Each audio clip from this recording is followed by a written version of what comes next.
capitaine, c'est celui qui a la barre, quoi, et qui conduit le bateau. C'est à nous de décider qu'est-ce qu'on veut faire cette saison. Si on veut jouer le haut, si on veut jouer le bas. Et après, t'as les moussaillons, quoi. C'est ceux qui rentrent qui vont faire la différence. Et c'est tous ensemble aujourd'hui, on va chercher un résultat. Allez, Bonsoir Antoine. Bonsoir messieurs.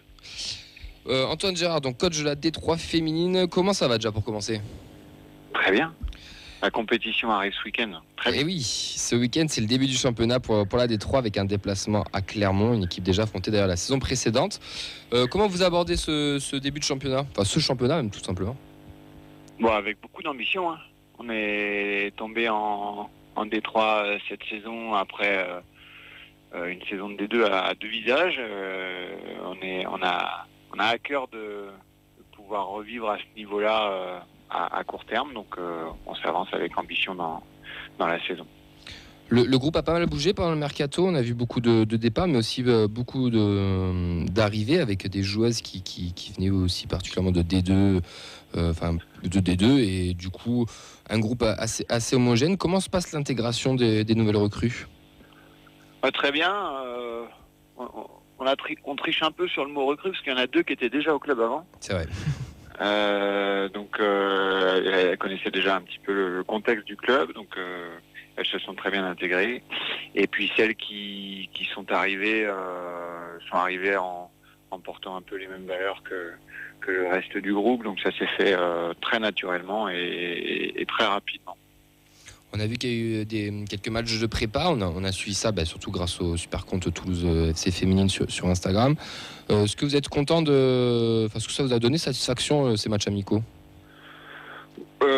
Oui, ça a été bien. Après, si on prend le résultat brut, on sort de là en se disant le TFC a battu que des équipes de D2 en prépa. Je pense que il faut être modéré là-dessus parce que à chaque fois, surtout sur les 2-3 premiers matchs de prépa, les équipes font souvent tourner, que ce soit chez les garçons ou chez les filles. La règle est la même. Donc les équipes d'une mi-temps à l'autre sont assez mixtes. Donc tout dépend de l'homogénéité d'un groupe de joueuses assez large. Je dirais qu'on a malgré tout fait de bons matchs en montant en puissance au fur et à mesure. Et puis on a été joué contre une équipe de D3, La Roche-sur-Yon, le week-end dernier. On a eu notre première défaite de la prépa. Et puis finalement, on sort de là en se disant que c'était peut-être bien justement de bloquer maintenant, de se rendre compte un peu de ce qui nous reste à travailler avant d'aborder la compétition. Par rapport aux matchs amicaux, est-ce que du coup vous avez pu faire tourner un peu, voir tout le monde et avoir déjà une première idée de qui va commencer la saison, ou c'est d'abord le groupe et on verra en fonction des matchs ? Ouais, ça a été longtemps le groupe. De manière générale, il n'y a que vraiment le week-end dernier où on a emmené un groupe un peu plus réduit. Sinon, les filles avaient globalement un temps de jeu similaire, en dehors de celles qui ont eu des pépins physiques. Donc ça s'est dégagé. Il y a un groupe qui s'est dégagé un petit peu le week-end dernier et qui va se dégager un petit peu sur le premier match de compétition dimanche. D'ailleurs, tant qu'on vous a au téléphone, on a vu qu'il y a eu un changement de nom par rapport à la régionale, donc la R1 qui est devenue les U23. C'est par rapport à la FFF, la Ligue, ou c'est une volonté du club aussi d'avoir appelé ça comme ça ? Non, c'est plutôt une politique de club parce que on se projette avec le club sur une création de centres de formation féminin dans les années à venir. Ça existe chez les garçons, ça n'existait pas jusqu'ici chez les filles. Ça voit le jour cette année. Et il n'y a que les clubs de D1 à Arkema qui sont éligibles à l'ouverture d'un centre à la rentrée. Je crois qu'il y en a 5 ou 6 qui vont ouvrir ou qui ont déjà ouvert. Et les équipes de centres de formation, les équipes réserves des clubs qui ont un centre de formation devront être U21. Donc en fait, on prépare la transition en essayant d'aller vers la création de ce centre à moyen terme. Et c'était important que notre équipe réserve se rajeunisse pour qu'au fur et à mesure, on aille vers ce projet. Ça serait quelque chose de commun avec les garçons, ou carrément notre centre de formation totalement nouveau et totalement nouveau ? Ouais, le cahier des charges dont on a pris connaissance la saison dernière montre qu'il va falloir quand même qu'il y ait des lieux séparés, bien distincts entre les filles et les garçons, sinon on ne respecte pas les cahiers des charges. Mais je pense que pour faciliter aussi la création de ce genre de structure pour les clubs, essayer de mutualiser avec les ressources des garçons sera positif, quoi. Je pense qu'il y aura quelques éléments qui pourront être mutualisés. Surtout que le centre de performance qui va naître dans l'année à venir au TFC, c'est vrai que ça pourrait être quelque chose de sympa si tout le monde peut en profiter aussi. Oui, même si je pense qu'il a vocation plutôt à servir pour l'équipe professionnelle. Bien sûr. Mais la création de ce centre de performance va engendrer potentiellement aussi des structures qui vont rester sur place. Je pense au centre technique actuel des professionnels. Il y a des éléments qui pourront être réutilisés soit par la section féminine, soit par l'académie. Et je pense que le club essaie d'avancer comme ça. S'il y a quelque chose qui est créé de nouveau, ce qui était doit peut-être servir à une autre entité du club qui bénéficiait pas d'une structure intéressante, ou intéressante en tout cas structurée avant. Donc ça va plutôt dans ce sens-là et c'est positif. Et bonsoir Antoine, j'avais une question par rapport à la préparation de la saison. Est-ce que vous avez pu échanger avec le président Comolli? Est-ce qu'il vous a donné des objectifs pour cette saison? Alors le président Comolli rencontre les responsables de chaque entité du club une fois par semaine. Donc on n'échappe pas à la règle. On est dans son bureau toutes les semaines. Et le président Comolli veut être au courant de tout ce qui se passe à tous les étages du club. Et il est, comme vous pouvez l'imaginer, extrêmement ambitieux.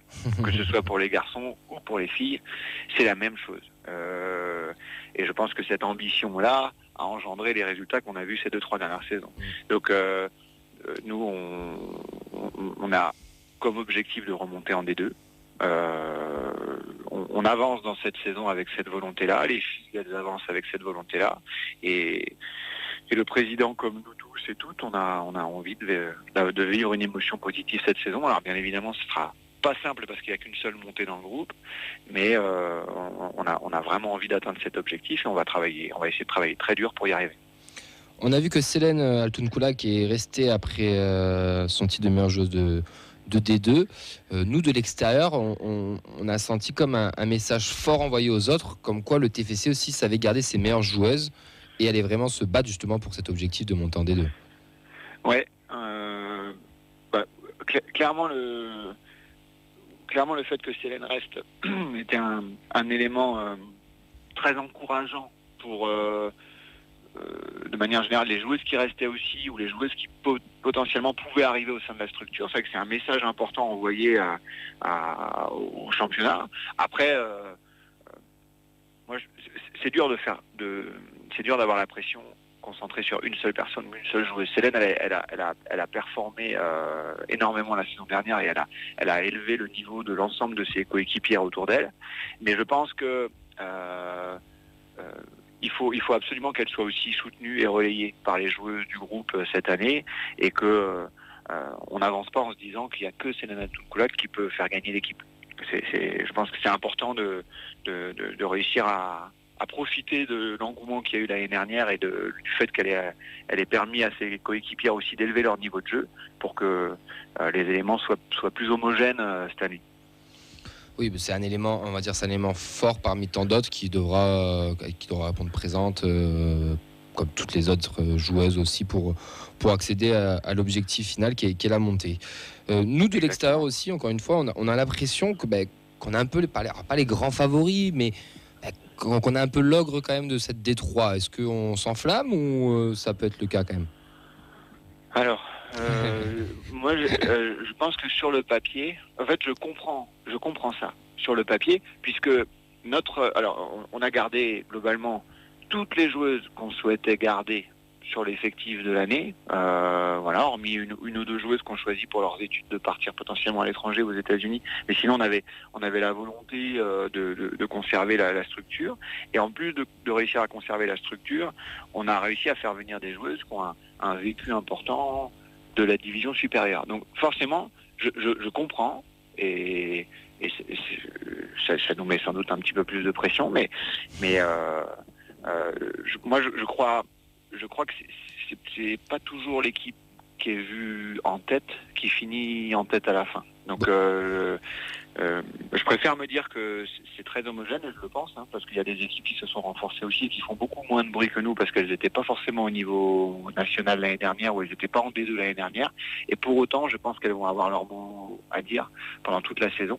Donc c'est notre régularité qui fera la réussite de la saison. Bon, on va changer les termes, on va dire qu'on est juste outsider. Comme ça, moi, on sera sûr de terminer premier. Voilà, c'est ça. Qu'on fasse partie des favoris, ça va. Qu'on soit le seul favori du groupe, non, je pense pas. Vous voyez qui comme votre favori du coup dans ce groupe? Voilà, je pense que les équipes qui descendent de D2 comme nous ont emmagasiné l'expérience du niveau national au même titre que nos jeunes joueuses. Donc elles seront difficiles à jouer. Et je pense que les équipes qui montent de R1 féminine l'année dernière sont dans une dynamique positive. Elles ont vécu des émotions qu'on a vécues nous il y a 2 ans quand on a réussi à monter en D2 après le barrage contre Monaco. On a démarré la saison, on était encore là-dedans. On a eu un début de saison plutôt positif avant d'avoir un moment très compliqué. Mais voilà, cette dynamique positive à l'intérieur d'un groupe, elle est très importante aussi pour vivre une saison positive. Dimanche, l'ouverture du championnat, ça se passe à Clermont. Comment vous abordez le match de dimanche? Clermont qu'on avait affronté, qu'on a déjà affronté l'année dernière. Comment vous abordez ce match?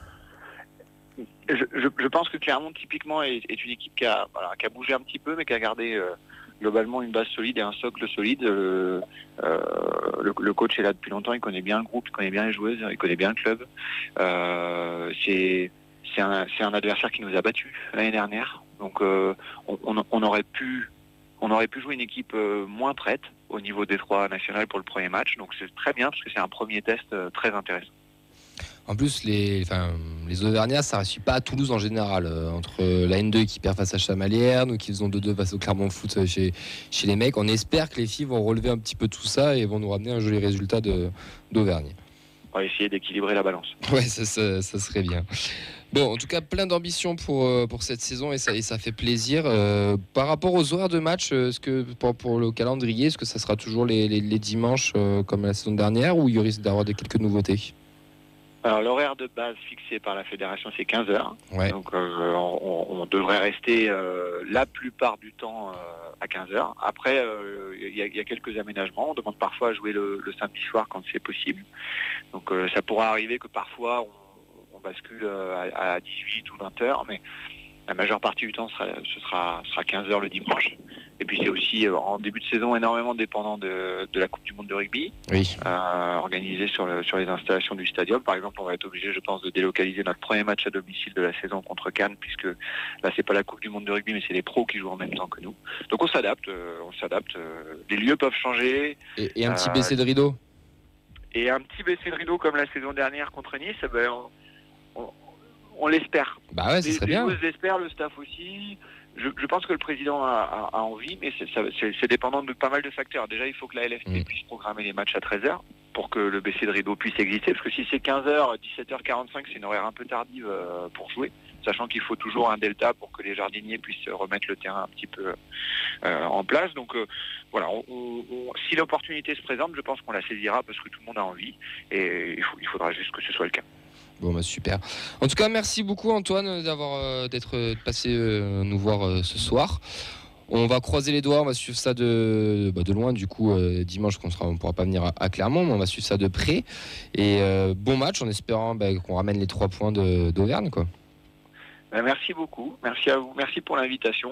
Je suis assidu, sur certaines périodes très assidu à la feuille de match, donc merci beaucoup de parler de manière générale des jeunes, garçons, filles et de l'équipe Fagnon féminine, et j'espère vous voir très souvent au bord des terrains cette saison. Ah on va essayer d'en faire un maximum. D'ailleurs, je crois qu'il y en a un qui est prévu, c'est samedi prochain, comment ça? Oui, ça. Vincent m'en a parlé il y a 3 jours, il m'a dit tiens, il y a les féminines qui jouent ce week-end-là, on pourra aller les voir. Donc tu vois, on l'a déjà prévu. Le week-end prochain? Enfin, pas dans 2 semaines. Dans 2 semaines. Dans 2 semaines. Le week-end prochain, c'est un derby contre Colomiers. Géographiquement, vous n'êtes pas très loin. Ah oui, c'est ça. Oui, c'est ça. Tu vois, c'est ça, c'est Colomiers. On s'y perd. Mais oui, c'est noté. Nous, on sera là. On viendra au bord des terrains. On ne vient pas voir tous les matchs, j'avoue. C'est vrai. Je ne vais pas mentir non plus, mais on essaie de en faire quand même quelques-uns. Mais c'est très bien. Merci beaucoup, Antoine. Ça fait plaisir à voir les filles, c'est très bien. Merci à vous. Bon match et bon week-end et on débriefera, on espère, une victoire mardi. Merci. Ciao. À bientôt. Merci. C'était Antoine Gérard, du coup, le coach de la D3 féminine qui entame son championnat dimanche. Tu sais, je t'ai déjà posé la question, je m'en souviens plus. Tu suis un petit peu les féminines quand même ou pas? J'essaie de suivre toutes les équipes du club de manière générale Oui, sur c'est les ça. résultats. Après, féminine, j'ai été les voir jouer, mais 2 fois max, quoi. En général, quand j'ai le temps, je préfère plus aller voir les jeunes. U17, les U19, parce que voilà, mais c'est vrai que c'est bien il y a beaucoup de choses qui sont mises en place pour les pousser vers le haut. Donc ouais, si j'ai l'occasion, je vous accompagnerai. Intéressant cette chose aussi avec les U23, là, comme quoi on se projette sur un futur centre de formation. C'est-à-dire qu'on se projette surtout sur une montée en D1 et pas qu'en D2.